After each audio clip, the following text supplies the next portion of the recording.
조심선사를 보는 중입니다. 언젠가 한 스님이 더불어 유마경을 논하다가 그 스님이 말했다. 유마경을 가지고 논하다가 32,000 사자보좌가 비아래에 있는 유마의 작은 방에 들어왔는데 어째서 장애됨이 없습니까? 이것은 유마가 신통력을 나타낸 것입니까? 따로 이수를 빌려온 것입니까? 어떤 술법을 쓴 겁니까? 믿기 어려운 법이기 때문에 이러한 단서를 나타낸 것이니 믿음이 있는 사람은 본래 물건이 있다는 것을 처음부터 아는데 무슨 까닭으로 또다시 믿도록 하는 것입니까? 말은 잠시 장면이 몇 번 이제 전환이 되죠. 유마경에서 제 유마 거사의 작은 방에 32,000 보좌가 펼쳐졌다. 그 하나하나의 좌 의자도 몇 유자나이고 그 크기가 어마어마하고 이거를 어떻게 이해를 해야 되냐. 대승경전을 봄에 있어서 겨자씨의 수미산을 통째로 집어넣는 그런 소리를 이것은 유마가 신통력을 나타낸 것입니까? 따로 어떤 술법을 쓴 겁니까? 믿기 어려운 법이기 때문에 이러한 단서를 나타낸 것이니 믿음이 있는 사람은 본래의 물건이 있다는 것을 처음부터 아는데 번역이 어떨란가 싶지만 여하튼 무슨 까닭으로 또다시 믿도록 하는 것입니까? 방편을 왜 씁니까? 이런 그러면 앞뒤가 뒤집어진 전도된 표현 내지는 상징 이런 것을 왜 앞뒤가 잘 맞고 상식에서 벗어나지 않는 어떤 초기 경전 입장에서 대승경전은 왜 또 굳이 이런 말을 하냐 그런 질문일 수 있고 질문하는 스님의 입장이 한번 더듬어 보면 조심히 말했다 만약 믿음이 없이 들어간다면 작은 것이 반드시 큰 것을 방해한다. 납득을 가지고서 불법을 알려고 들면 나를 납득시켜라. 내가 이해하는 범주 안에서 이게 한번 어떻게 깨질 수 있냐. 깜깜하면은 모르는 거고 잘못된 거고 밝아서 환하게 보여야 그게 불법인 거고 밝음과 어둠을 나누는 입장에서 불법을 이해하는 걸 받아들이는 걸 어떻게 전환할 거냐의 문제다. 그런 말씀이실 것 같아요. 작은 것이 반드시 큰 것을 방해한다. 조그만한 거에 늘 가 걸려 넘어지고 장애가 되는 거야 항상. 작은 것부터니까 그럼 그거 어찌 모두가 대신 해결을 해주든 서가모니 부처님께서 안한존자가 늘 묻는 것에 대해서 납득을 시키고 그제서 안한존자가 받아들이고 그러면 가 걸려 넘어질 때마다 늘 나를 피곤하게 할래. 그러나 믿음이 있다면 법이 무엇을 따라서 일어나겠느냐. 한번 밝고 어두운 것의 장애를 조건을 삼는 것을 한번 놓아 버려야 될 텐데 개성어로 말하였다. 누각문 앞에서 생각을 거두자마자 손가락 퉁기지도 않았는데 벌써 문빗장이 열렸구나. 선제는 한 번 떠나 소식이 없는데 문 밖에선 봄이 와서 풀이 저절로 푸르구나. 그가 법을 지도하는 친절함과 방편이 오묘하고 치밀하기가 대부분 이와 같았다. 생각을 거두자마자 처음부터 빗장이 스스로 풀린다. 빗장이 본래에 없음을 안다. 문 밖에 봄이 와서 풀이 저절로 푸르다. 해남이 황룡해남이 열반에 드니 공이 보각조심이 뒤를 이어서 12년 동안 주지를 했는데 성품이 진솔하여 업무에 종사하는 것을 좋아하지 않았다. 5번이나 소임에서 벗어나기를 구하고서야 비로소 일에서 벗어나 한가하게 머무니 공부하려는 사람들이 더욱 친견하고자 하였다. 요 시대에는 그런 황제가 허락을 해야 소임을 놓을 수 있었던 때다 보니까 사직 벼슬을 하는 사경온이 담주를 호남성 담주 맡으면서 대위산의 주지 자리를 비워놓고 공에게 보각조심에게 왔으나 3번이나 사양하고 나아가지 않았다. 또 강서 땅의 전운 판관 벼슬을 하는 팽여려 기자가 장사사 절 이름을 마다하는 뜻을 물으니 보각조심선사가 사공은 이 사가 지금 누군지 흥여려 기자가 지금 또 주지를 장사사 주지를 권했지만 또 안 한다고 하니까 오해 안 하세요.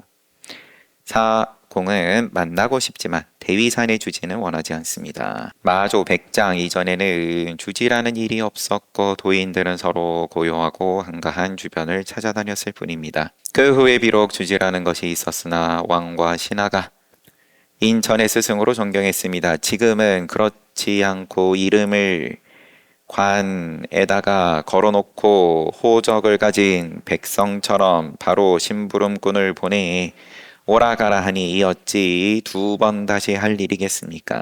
사직이 듣고서 조금 설명을 더 붙이면 사직 벼슬을 하는 사경온 이 주지를 권했고 대위산에 거기에 3번 권했는데 안 했고 그 다음에 또 전운판관 팽여려 기자가 장사사 주지 권했지만 또 안 하고 그러니까 물은 것이 앞에 사직볕을 하는 사경온이 물은 거예요. 그래서 사공 제가 당신은 좋은데 그래서 당신이 다스리는 대위산 가는 건 좋은데 거기 주지는 하고 싶지 않습니다 하고 쭉 이야기를 하고 사직이 듣고서 절일로 신경 쓰지 않게 하고서 만나보기를 원하였다. 공이 장사에 이르자 사직이 법의 가르침을 받기를 원하였다. 이에 핵심을 들어서 설명하니 그 말은 분명하고 광대해서 하늘의 태양을 보는 것처럼 쉽게 알 수 있었는데 그 대략을 말하겠다. 좀 더 위의를 갖춰가지고 가르침을 구하는 자세로서 전일 신경 쓰지 않게 한다. 가르침 받기를 청했다. 그때 하신 말씀 대략 3승 12분교는 부처님의 일대 장교는 음식을 먹으면서 다른 사람에게 그 맛을 설명하는 것과 같다. 그렇다면 이미 다른 사람의 설명을 의지하는 것이 된다. 그러나 음식을 먹는 요점은 자기가 직접 맛보는 데 달려있다. 스스로 직접 맛을 보면 단맛인지 신맛인지 짠맛인지 싱거운지 분명하게 알 수 있다. 달마가 서쪽에서 온 이래로 직지인심 견성 성불 역시 그러하다.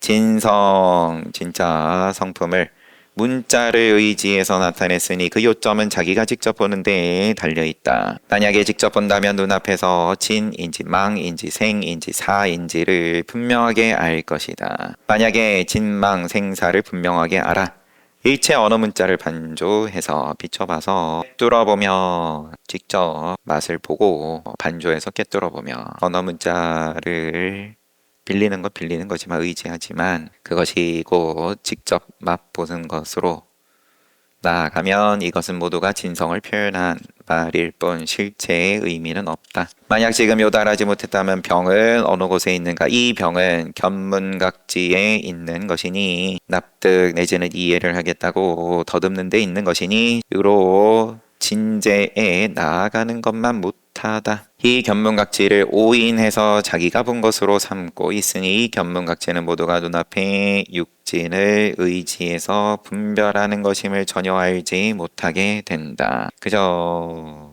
재생산 된 것을 소비할 뿐이다. 불법에 대해서 깨달음에 대해서 진지에 나아가지 못한 직접 먹어보지 못한 사람들끼리 이러쿵저러쿵 서로 또 맞장구 치면서 자기가 본 것으로 삼고 있다. 이 견문각지는 모두가 눈앞의 육진을 의지해서 분별하는 것임을 전혀 알지 못하게 된다. 그러다 보니까 자기도 모르게 직접 먹은 줄로 점점 착각한다. 직접 먹은 것 같은 기분이 든다. 만약 눈앞에 있는 육진의 경계가 티끌 경계가 없다면 이 견문각지도 또한 거북의 털이요 토끼의 불과 같아 모두가 돌아갈 곳이 없다. 경계를 가지고서 이 온 삼라만상 이 세상을 가지고서 불법에 대해서조차 깨달음에 대해서조차 부처에 대해서 대상으로서 경계로서 그림을 열심히 그리는데 다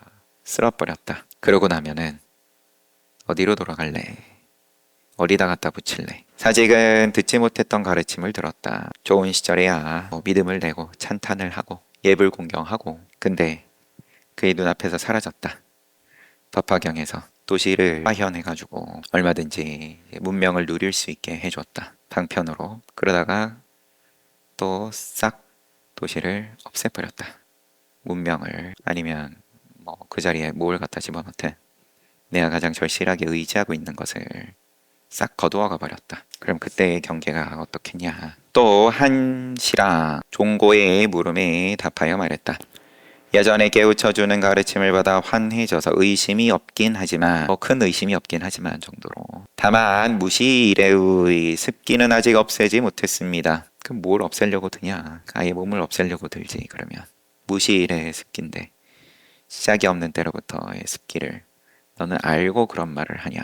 그러나 마음밖에 다른 법은 없는데 번뇌 습기가 어떤 물건인지를 알지 못해서 없애려 하고 있군요. 아직 물음이 아니라 물음에 대한 답이에요. 다시. 예전에 깨우쳐주는 가르침을 당신이 받아서 환해져서 의심이 많이 조금 이 헐떡임이 많이 수고로들기는 했는데 아직 미세한 것이 남아 있어가지고 그 습기를 없애지 못해서 편하지 못하시군요. 습기를 없애려고 드는군요. 그러나 마음밖에 다른 법은 없는데 번뇌 습기가 어떤 물건인지를 알지 못해서 없애려 하고 있군요. 마음 외 다른 법은 없는데 습기라고 이름표를 갖다 붙이든 뭐라 의심이라 갖다 붙이든 습기 따로 마음 따로 여전히 그러고 있군요. 만약에 이러한 마음을 일으키면 도리어 도둑을 잘못 알아 자식을 삼게 됩니다. 도둑놈을 자식으로 삼는 것과 같다. 습기를 없앤 청정을 부처로 삼는다. 자식으로 삼는다.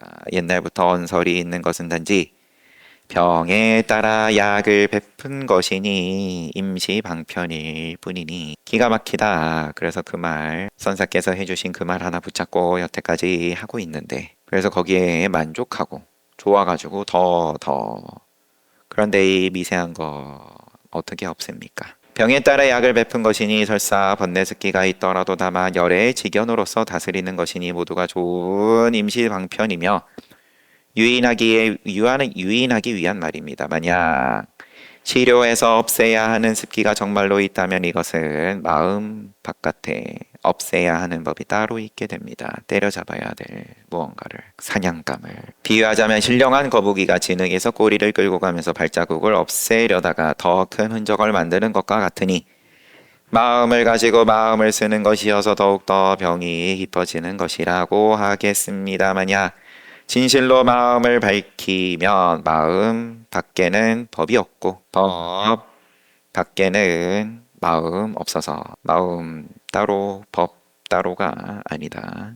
경계 어떤 번뇌 습기 그런 법 마음과 법이 모두 없어지는데 마음이라 할 것도 내지는 습기라 할 것도 무엇 때문에 다시 어떤 것을 단박에 없애고자 하십니까? 보각 조심 선사는 아주 남쪽 지방에서 자랐는데 그러면은 뭐 오랑캐 출신이든 젊어서는 공부하려고 숲속에서 머물렀다.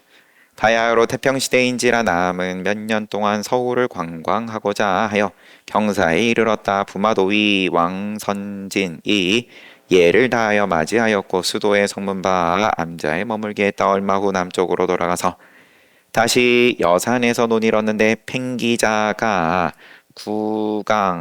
강서성 구강 태수로 갔다. 공이 그를 만나보자 팽기자가 조용히 물었다. 사람이 목숨을 마칠 때도 지결이 있습니까? 뜻짓자 있습니다. 사람이 목숨을 마칠 때도 지결이 있습니까? 어떤 목숨을 마칠 때를 왜 물을까? 평상시에는 있다가 목숨을 마칠 때는 근데 팽기자도 유명하니까 무지렁이 질문은 당연히 아닌 거고 거량을 하는 건지 있습니다. 그 말을 듣기를 원합니다. 기자께서 죽을 때가 되면 말하겠습니다. 기자가 일어나도 공경하면서 말했다. 이 일은 화상처럼 대답해야만 합니다. 뭘 평론을 하고 있어요. 되게 그냥 찬사고 그런 거죠. 공경의 말이죠. 대개 사방의 공경대부가 서로 화합하면 천리가 밖에서도 호응하지만 화합하지 않으면 집이 여럿 있어도 갈 곳이 없습니다. 집이 여럿 있어도 갈 곳이 없다. 따로 놀면 화합하지 않으면 어째서 따로 노냐? 간극이 벌어지면 너하고 나하고 내지는 체하고 용하고 그 작용이 뭐 생명이 원래 따로 노는 거니까 늘 사냥감은 저기 있는 거고 없애야 할 습기가 저기 있는 거고. 스님이 개성으로 말하였다. 당조의 절에 머물지 않고 한가하게 송나라 땅의 스님이 되었다. 평생의 삼의는 위에 가사 아래 가사 그리고 대가사 보통 이야기를 하는, 옛날에는 한 줄기 칡넝쿨이었네. 걸식은 인연을 따라갔고 산을 만나면 마음대로 올라갔네. 서로 만나도 서로 웃지 않았으니 이는 영남 땅의 해능이 아니다. 당신도 지금 남쪽 출신인 것도 좀 담겨 있지 싶고요. 구강 지금 앞에 팽기자가 구강 태수로 갔다. 공이 그를 보각조심선사가 팽기자 만나가지고 앞에 문답이 이루어지고, 내 이 구강이 주석이 오조홍인 스님이 해능 스님을 태워주던, 강을 건널 때 태워줬던 그 강이다. 몰래 밤에 금강경 설 해가지고 깨달음 얻고 부처님의 가사바로 지니고 몰래 떠날 때 건너갔던 강, 이제 그 지역이다. 보각조심선사 계속 다시 한번 보면 당조의 절에 머물지 않고 한가하게 송나라 땅의 스님 되었다. 평생의 삶 의는 옛날에는 한 줄기 칡넝쿨이었네. 걸식은 인연 따라하고 산을 만나면 마음대로 올라갔네. 서로 만나도 서로 웃지 않았으니 이는 영남 땅의 해능이 아니다. 이 개성으로 보각조심선사 인물됨을 생각해 볼 수 있다. 황룡의 남해도가 높은 모습과 덕의 위의는 지극히 가까이 하기가 어려워서 비록 총림에서 나이가 오래된 사람이라 할지라도 그를 만나면 진땀을 흘렸다. 어떤 공부 이념 조금 더 용납 안 하셨다. 황룡해남 선사가. 그러나 그 제자인 지금 보고 있는 보각조심선사의 대중 앞에 나가면 뜻은 매우 한가하고 종일 말하고 웃으면서 스승과 제자임을 서로 잊었으며 공의 대중 앞에 나아가면, 지금 보각조심선사한테는 황룡해남 선사가 참 늘 반가워했다. 40년 동안 사대부가 그 가풍을 듣고서 깨달은 사람이 많았다. 생각해보면 그 선교 방편이 미치지 않은 곳이 없고 넓은 자비는 쉼이 없었으나 사람들이 알지 못하였다. 혹 업신여기고 비방하다가도 직접 얼굴을 보고 스님의 말만 들으면 모두가 가슴에 간직하여 잊지 않았다. 조심 선사가 나이가 많아지자 암자를 깊은 곳으로 옮겨서 외나무 다리를 놓고 공부하려고 찾아오는 사람도 끊어버렸다. 또 20여 년을 지나 원부 3년 11월 16일 한밤중에 돌아가시니 나이는 76, 법납은 55. 보각이라는 시호를 내렸으며 해남의 사리탑 동쪽에다가 장사 지내고 쌍탑이라고 불렀다. 황룡해남하고 보각조심 두 분의 탑. 법을 얻은 상수 제자 유청이 스님의 법을 전하였다. 찬하여 말하노라. 조심 선사는 해남이 원적한 날에 개송을 지어 말하였다.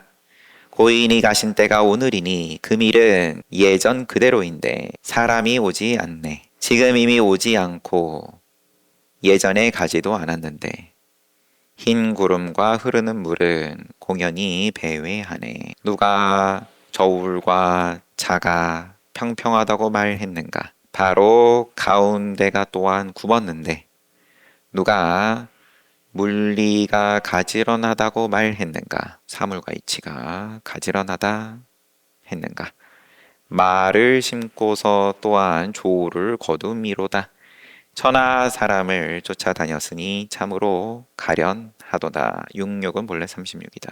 해남 스승 황룡해남 선사가 원적한 날에 그날 개송 짓기를. 고인 가신 때가 오늘이니 금일은 예전 그대로이다. 뭐 다를 게 있나? 사람이 오지 않네. 금일은 예전 그대로인데 스승에 대한 그리움이 담긴 건지, 지금 이미 오지 않았고 예전에 가지도 않았는데 간바 없고 온바 없는, 그렇지만 뭐 구름이고 물이고 뭐 늘 흐르는 거고 누가 저울 그리고 자 평평하다 말했는가. 저울이고 자고 당연히 평평하지 않으면 저울도 아니고 자도 아니고 못 써먹는 거고, 모양을 가지고 어떤 이익을, 자의 작용은 반듯함에 있는 거고, 반듯한 것이 또 그 이익인 거고, 자에 써먹을 수 있는 거고, 그 가운데가 또한 굽었는데 누가 사물 그리고 이치 가지런하다고 말했는가. 사물과 그 이치가 모양을, 어떤 틀을 만들기 전이다. 말을 심고 거둠이다. 천하 사람을 쫓아다녔으니 참으로 가련하도다. 66은 본래 36이니라.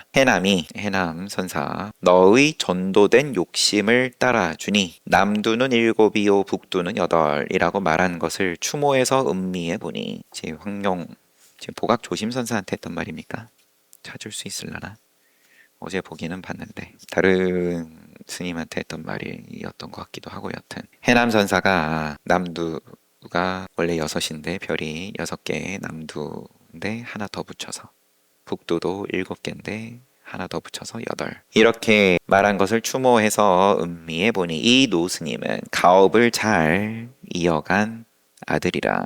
이 노스님은, 그럼 지금 본 보각 조심 선사는 가업을 잘 이어간 아들이라. 이 위대한 사람을 잃은 것은 세간의 안목이 없어진 것이다. 이 일을 생각하면 탐복하지 않은 적이 없었다. 그가 남긴 자취를 읽어보노라면 비개인 저녁에 환한 별빛 속에서 동남쪽에 떠있는 달을 보는 것과 같아.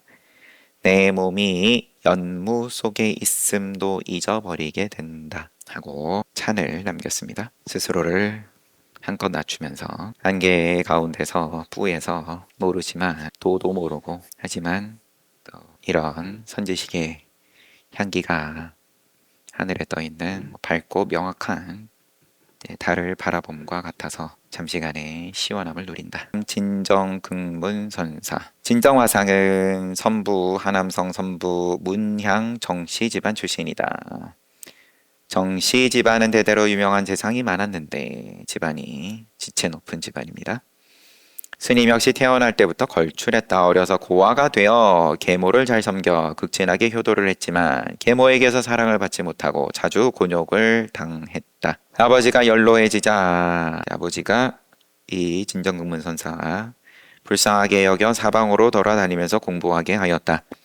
호북성 복주 북탑에 이르러 노숙인 광공의 설법을 듣고서 감동하여 눈물을 흘리고 속복을 벗고 스승으로 모시니 북탑 광공이 극문이라고 이름을 지어주었다. 25세 때 익힌 발을 시험 받고서 머리를 깎고 구족계를 받았다. 경론을 배웠는데 묘의에 도달하지 않은 것이 없어서 경락, 낙양, 강석에 서서 스스로 주가 되기도 하고 객이 되기도 하여 오묘한 의미를 발현한 것이 여러 번이다. 강의를 또 하셨다. 수도에서 용문사 전각 사이를 경행하다가 진흙으로 만든 비구상이 눈을 지그시 감은 것이 선정에 들어있는 것과 같음을 보고는 갑자기 망연자실해져서 도반에게 말하였다. 내가 경론을 자부한 것은 오도자의 인물화와 같아서 그림을 아무리 그럴싸하게 잘 그려도 그림은 그림이다. 비록 극치에 달하긴 했지만 살아있는 것은 아니다. 이에 경론을 버리고서 나는 남쪽으로 가서 도를 만나고자 한다. 북탑광공은 북탑광용 선사겠죠. 이에 가는 곳마다 변론으로 좌중을 사로잡으니 경론을 버리고 남쪽으로 갔는데 입을 다물진 않으셨습니다. 가는 곳마다 변론으로 좌중을 사로잡으니 사람들이 참선이 무르익은 사람이라고 하였다. 치평 2년 여름 대위산에서 좌선하다가 밤에 어떤 스님이 운문의 말을 외우는 것을 듣고서 불법은 마치 물속에 비친 달과 같다고 하는데 그렇습니까? 그러니까 그 스님이 맑은 물결은 뚫고 갈 틈이 없습니다. 여기서 화련히 크게 깨달았다. 그때 해남 선사가 적치함에 머물고 있었는데 스님이 나아가자 해남 스님이 물었다. 어디서 왔느냐? 대위산입니다. 마침 내가 가려고 하는데 만났구나. 어디로 가려 하십니까? 천태산에서 운역하고 남악으로 떠돌아다닐까 한다. 만약 그렇다면 저도 마음대로 따라가도 되겠습니다. 네 발에 신은 어디에서 얻었는가? 여산에서 700전이라고 외치길래 샀습니다. 여기에 올 때까지 어떻게 마음대로 왔느냐? 그러니까 지금 해남선사 가리키면서 제가 자제하지 않은 적이 있습니까? 해남은 매우 놀라서 남다르게 여겼다. 이때 홍영수자의 기봉이 가히 맞닥뜨릴 수가 없었는데 스님과 더불어 이름을 진정극문선사하고 더불어서 이름을 나란히 했다. 홍영수자. 홍영은 소무 땅 사람이다. 대중들은 소무 땅의 홍영, 관서 땅의 극문이라고 불렀다. 대위산에서 좌선하다가 운문의 말 외우는 걸 듣고 거기다가 질문을 던졌는데 불법은 마치 물속에 비친 달과 같다 하는데 그렇습니까? 그 스님이 맑은 물결은 뚫고 갈 길이 없습니다. 거기서 깨닫고 해남선사 만나가지고 어디서 왔느냐? 대위산입니다. 내가 마침 가려는데 만났네. 어디로 가려 하십니까? 천태산 갔다가 또 남악을 여기저기 떠돌아다닐까 한다. 그럼 저도 동참해도 되겠습니까? 그러니까 너 발에 신발은 어디서 얻었지? 글쎄 뭘 묻고 그래. 발 가는 대로 따라오고 싶으면 따라오는 거고 아니면 아닌 거고 이런 투일 수도 있고 아닐 수도 있고 그대로 대답을 해요. 여산에서 700전이라 외치길래 샀습니다. 감이 없어서 700전이면은 살만한 가격인 건지 되게 싸가지고 얼른 샀다라는 느낌인지 여기 올 때까지 어떻게 마음대로 왔지? 스님 가리키면서 질문한 제가 자제하지 않은 적이 있습니까? 자제하지 않은 적이 있겠습니까? 해남이 매우 놀라면서 남다르게 여겼다. 얼마 후 해남을 하직하고 떠나 취암순 선사에게 잠시 살게 되었다. 순이 말했다. 그대의 종성을 매진하여 깨달음의 개합됨이 넓고 커서 임재를 엎어버리고자 하니 너의 힘을 능히 헤아려 더욱 스스로를 아껴라. 해남이 황룡에 머물자 스님은 다시 그곳으로 갔다. 해남이 말했다. 지난번에 시자에게 발을 걷게 하면서 그에게 묻기를 발을 거두고 일어날 때는 어떠한가? 처져 있는 발 천하를 비추어 본다라고 했다. 시자한테 이거 좀 치워. 그러면서 발을 거두고 일어날 때는 어떠한가? 그러니까 시자가 천하를 비춰본다. 발을 칠 때는 어떠한가? 그러니까 물이 새서 흐르지 않는다. 그러더라. 그래서 발을 치지도 않고 거두지도 않을 때는 어떠한가 하니까 시자는 대답하지 못했는데 그대는 어떠한가? 발을 거두고 일어날 때 어떠한가 하니까 발을 거둘 때는 어떠한가 하니까 천하를 비추어 본다. 발을 칠 때는 어떠한가? 그러니까 물이 새서 흐르지 않는다. 펼쳤다가 내지는 거두어 들였다가 대답을 잘 하는 것 같더니 그럼 치지도 않고 거두지도 않을 때는 어떠한가? 그러니까는 거기서 막히던데 너는 뭐라고 할래? 스님이 말했다. 스님께서 시자를 바꿔 열반당으로 쫓아내야 됩니다. 열반당은 노장들 돌아가시기 좀 전에 머무는 곳. 시자가 써먹을 데가 없네요. 해남이 꾸짖으면서 말하기를 관서지방 사람은 정말로 멍청하구나 하면서 주변의 스님들 돌아보았다. 그러니까 진정극문선사가 자신을 가리키며 말하기를 나 같은 사람을 꿈에도 보지 못하셨군요. 그러니까 해남은 크게 웃었다. 이로부터 문화에는 뛰어나고 별나고 넓고 큰 사람이라고 불렀는데 문화에서 다른 사람들이 보면 두려워하고 움츠러들었다.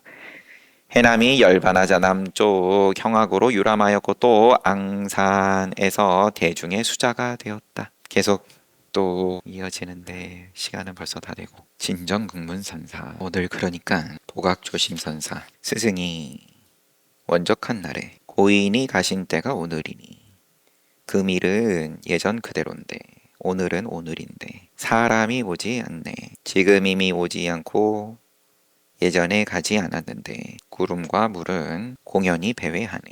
오고 가는 모습 공연하다. 누가 저울과 자가 평평하다고 말했는가? 바로 가운데가 또한 굽었는데 누가 물리가 가지런하다고 말했는가? 저울과 자로 물리를 따진다, 잰다. 그러면 저울과 자도 굽었고, 그러면 그걸로 재는 사물도 굽었고, 말을 심고서 또한 조를 거두미로다. 천하 사람을 쫓아다녔으니 참으로 가열나도다. 66은 본래 36이니라.